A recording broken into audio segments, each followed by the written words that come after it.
Hello everyone and welcome to mid talk India. हम पढ़ रहे हैं आपके एनसीईआरटी क्लास 6th साइंस का chapter number 13 fun with magnets and this is part 1 video. इस chapter के बाकी पार्ट्स के वीडियो लिंक्स आपको इसी वीडियो के नीचे डिस्क्रिप्शन बॉक्स में मिल जाएंगे या फिर आप क्लास 6th साइंस का प्लेलिस्ट भी देख सकते हैं मिड टॉक इंडिया चैनल में। But before we start today's class, here is a short introduction about me. So let's start our class. हम पढ़ रहे हैं मैग्नेट्स के बारे में। मैग्नेट्स किसे नहीं पता, हम सभी बच्चों ने मैग्नेट्स के साथ बहुत सारे गेम खेले हैं। मैग्नेट्स में बहुत अच्छा लगता है, एक ऐसी चीज़ जो आपस में चिपकती हो या फिर लोहे से बनी कोई भी चीज़ पे जाके चिपकती हो। तो मैग्नेट्स हम उन चीज़ों को बोलते हैं जिनमें ये प्रॉपर्टी होती है कि वो अपने ही जैसे दूसरे मैग्नेट्स पे चिपक सकते हैं या फिर मैग्नेटिक थिंग्स के ऊपर जाके चिपक सकते हैं, जैसे आयरन और आयरन के अलावा भी कुछ और मेटल्स जो हम इसी चैप्टर में पढ़ेंगे। तो इन सब चीज़ों को कहा जाता है मैग्नेट्स।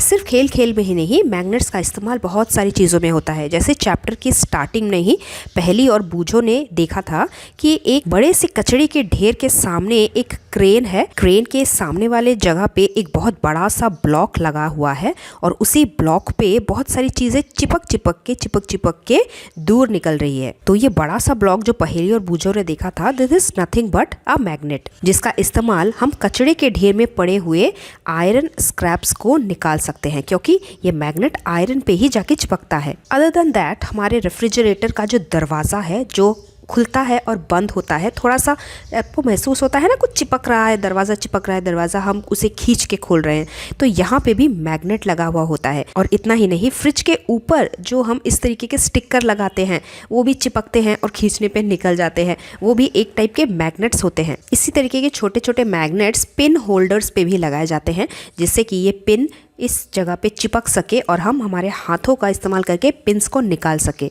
और उसके बाद पेंसिल बॉक्स किसके पास नहीं होता, तो पेंसिल बॉक्स के ढक्कन में आपने जो ये स्टील ग्रे कलर का चीज़ देखा है, ये भी दबाने पे बंद हो जाता है, स्टिक हो जाता है और पुल करने पे खुल जाता है। यहाँ पे भी एक टाइप का मैग्नेट ही लगा हुआ है। Magnets are also present in many toys of children. So now first of all let us read how the magnets were discovered. So story is like that कि एक शेफर्ड था, चरवाहा, जिसका नाम मैग्नस था और ये एंशियंट ग्रीस में रहता था। एक दिन वो अपने शीप को और गोट्स को पास के माउंटेन्स में घास चराने के लिए लेके गया और उसके पास एक स्टिक हुआ करता था, जिससे कि वो अपने एनिमल्स को कंट्रोल करके रख सके, कोई इधर उधर ना चला जाए। और उसका जो स्टिक था उसके ठीक सामने हेड पे एक पीस ऑफ आयरन लगा हुआ होता था। एक दिन वो सरप्राइज हो गया जब उसने ये देखा कि उसका ये जो स्टिक है वो किसी हार्ड रॉक के ऊपर जाके चिपक रहा है और कितना भी वो स्टिक को खींचता वो वहां से नहीं निकल रहा था। ऐसा एक पुल टाइप का उसे फील हो रहा था। It seemed as if the stick was being attracted by the rock. तो तब जाके ये डिस्कवर हुआ कि जिस रॉक पे जाके ये स्टिक चिपक रहा था वो एक स्पेशल चीज है और उसे नेचुरल मैग्नेट का नाम दिया गया। A substance which is able to attract the iron tip of the shepherd stick. तो ये जो नेचुरल मैग्नेट है और इसी नेचुरल मैग्नेट का नाम दिया गया magnetite. Such rocks were given the name of magnetite, MAG mag NE ne TITE tite, and magnetite contains iron. So that is why we can define the magnet as the substance which have the property to attract iron or other magnetic materials are known as magnets. और क्योंकि इस type के rocks nature में अपने आप ही तैयार होते हैं, हम इन्हें नेचुरली ऑकरिंग मैग्नेट्स बोल सकते हैं। लेटर ऑन जब साइंस और ज़्यादा डेवलप होता गया तब लोगों ने मैग्नेट्स को बनाने के नए नए तरीके खोज निकाले। पीसेस ऑफ आयरन से वो मैग्नेट्स बनाने लगे और उन सब चीज़ों को हम आर्टिफिशियल मैग्नेट्स नाउअडेज कहते हैं, जिसके बारे में हम अपने इस चैप्टर में थोड़ा और आगे पढ़ेंगे। किसी भी आयरन बार के ऊपर एक मैग्नेट से अगर हम वन डायरेक्शन पे स्ट्रोक करते ही जाएंगे, after many strokes as such we will be able to form a new magnet from the iron bar. और इसी मेथड को फॉलो करते हुए बहुत अलग अलग डिफरेंट शेप्स के मैग्नेट्स हम आज बना पाए हैं। जैसे अगर एक स्ट्रेट बार, चॉकलेट बार के शेप का मैग्नेट है, उसे हम बार मैग्नेट बोलते हैं। कोई मैग्नेट अगर सर्कुलर शेप का है, that is called ring magnet. Some magnets are like U shape, it is called horseshoe magnet. कोई मैग्नेट अगर ऐसे गोल शेप में है, it is called disc magnet. और कंपस के अंदर जो मैग्नेट मौजूद होता है उसे हम मैग्नेटिक नीडल कहते हैं। This is also kind of magnet which we are going to study in further. अच्छा, चैप्टर के स्टार्टिंग में हमने देखा कि क्रेन के सामने जो बड़ा ब्लॉक ऑफ मैग्नेट लगा है उसमें से हम आयरन के बने हुए जितने भी स्क्रैप मटेरियल्स हैं हम गार्बेज में से उनको अलग कर सकते हैं। लेकिन आयरन के अलावा और क्या क्या चीज़ें हैं जिसके साथ ये मैग्नेट जाके चिपक सकता है? Now we are going to study magnetic and non magnetic substances. उसके लिए सबसे पहले हमारे पास एक्टिविटी नंबर 1 है। हमें एक प्लास्टिक का या फिर पेपर का कप लेना है और उसे क्लैंप के ज़रिए इस तरीके से थोड़ा ग्राउंड लेवल के ऊपर इस तरीके से क्लैंप करना है और उसके अंदर एक मैग्नेट को डालना है और नीचे कोई भी मैग्नेटिक सब्सटेंस है कि नहीं वो चेक करने के लिए हम इस तरीके से उसे रख सकते हैं। अगर वो सब्सटेंस ऐसे ऊपर खड़ा हो जाता है, मतलब मैग्नेट्स के जाके चिपकने का प्रयास कर सकता है, कोशिश कर सकता है, that means it is a magnetic thing. Needle के अलावा हम आयरन बॉल, हमारा पेंसिल बॉक्स का स्केल, शूज़, हमारे लकड़ी का बना हुआ स्केल, इन सब चीज़ों को भी ट्राई करके देख सकते हैं क्या ये मैग्नेट पे चिपकते हैं। We will find that some things are attracted by the magnet and some things will be not attracted by the magnet. So those materials which it gets attracted towards a magnet are called magnetic substances. For example, जो चीज़ें iron metal से बनी हुई होती हैं, nickel metal से बनी हुई होती हैं या फिर कोबाल्ट मेटल से बनी हुई होती हैं, सिर्फ वही चीज़ें ही अपने पास मैग्नेट्स को अट्रैक्ट करती हैं। तो जैसे हमारे घर में रखे हुए फॉर्क, नाइफ एंड स्पून, ये सभी स्टेनलेस स्टील से बने हुए हैं। स्टील के अंदर थोड़ा अमाउंट ऑफ आयरन होता है, निकल होता है और इसीलिए इन पे जाके मैग्नेट्स चिपकते हैं। आयरन एक टाइप का मेटल ही है, ब्लैक कलर का। कुछ कुछ चीज़ें हम देखते ही पहचान जाते हैं कि वो आयरन की बनी हुई होगी, लेकिन कई बार कुछ चीज़ें हमें पता नहीं चलता। जैसे कैंची, आपके पेंसिल बॉक्स के अंदर रखा हुआ है कंपास, एक टीन का डब्बा, उसके बाद फॉर्क, चाबी, pin, the tools which we use like the screwdriver, the plier, all these things are magnetic substances, क्योंकि ये सभी चीज़ें या तो आयरन की बनी हुई है, निकल की बनी हुई है, कोबाल्ट मेटल की बनी है या फिर किसी दो चीज़ों के कॉम्बिनेशन से बनी हुई है और तभी जाके इन सब चीज़ों पे मैग्नेट चिपकता है।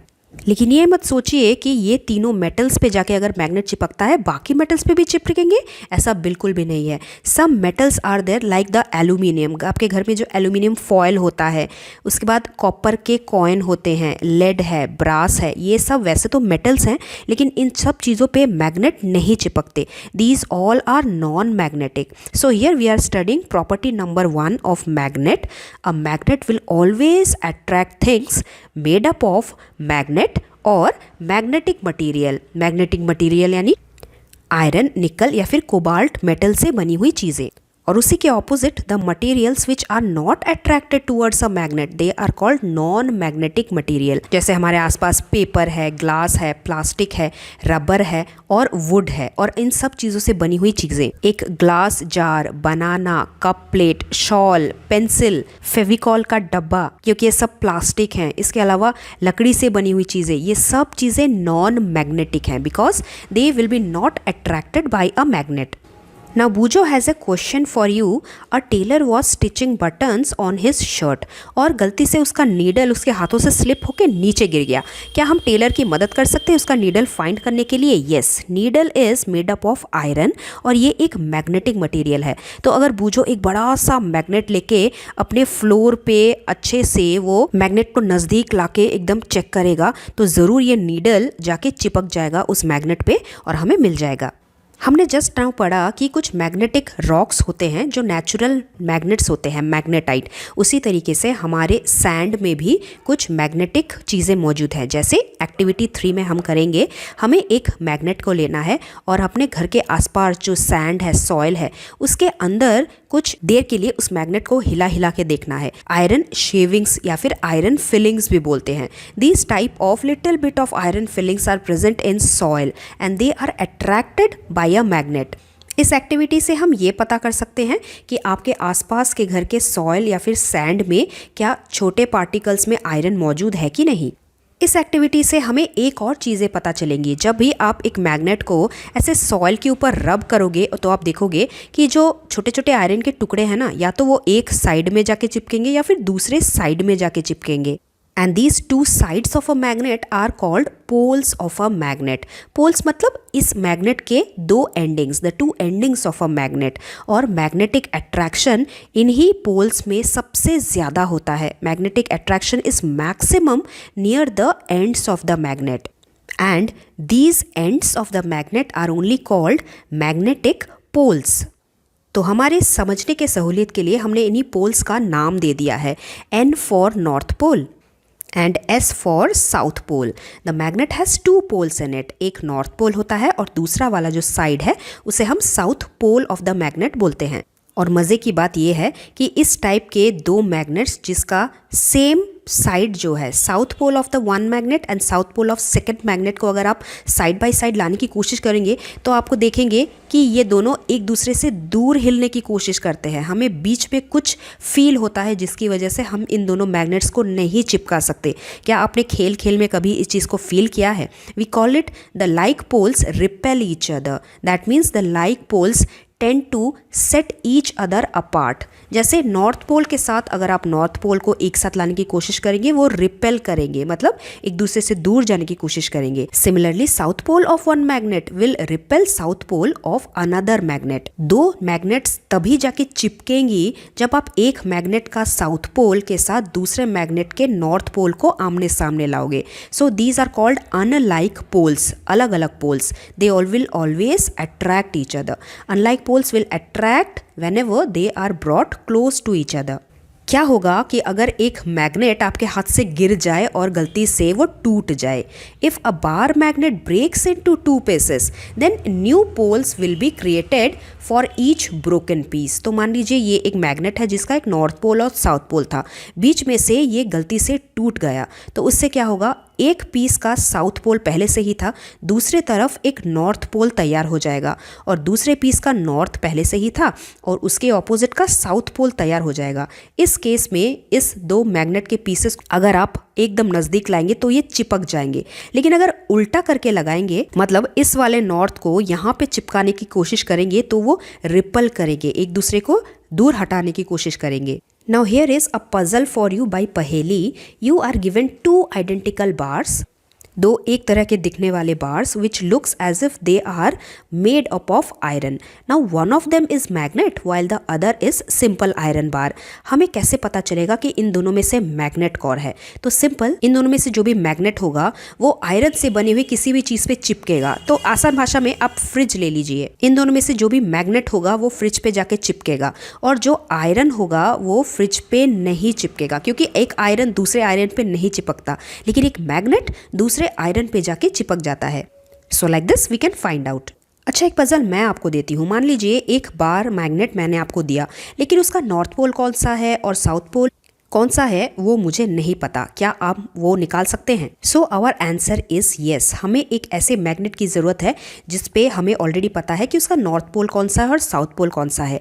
अगर इस दूसरे वाले मैग्नेट को पास नज़दीक लाते ही अगर ये मैग्नेट चिपक जाता है, दैट मीन्स नॉर्थ पोल के साथ ये चिपक रहा है, दैट मीन्स हमारे पास जो क्वेश्चन मार्क वाला बार मैग्नेट था उसका ये वाला पोल साउथ पोल है और उसी के ऑपोजिट दूसरा वाला नॉर्थ होगा। लेकिन अगर ये नॉर्थ पोल यहाँ पे आके नहीं चिपक रहा है, रिपेल कर रहा है, दूर फेंकने की कोशिश कर रहा है, हमें बीच में कुछ महसूस हो रहा है यहाँ पे, दैट मीन्स ये वाला जो पोल है इट इज़ नॉर्थ एंड जो दूसरा वाला साइड है that is the south pole. दूसरा तरीका हम ये कर सकते हैं कि इस बार मैग्नेट को एक रस्सी से लटका के हम एक जगह पे फिक्स कर दें और उसके बाद इसे थोड़ा सा हल्का सा हिला दे और तब तक वेट करते रहें जब तक ये हिलते हिलते एकदम रेस्ट पोजीशन पे नहीं आ जाता।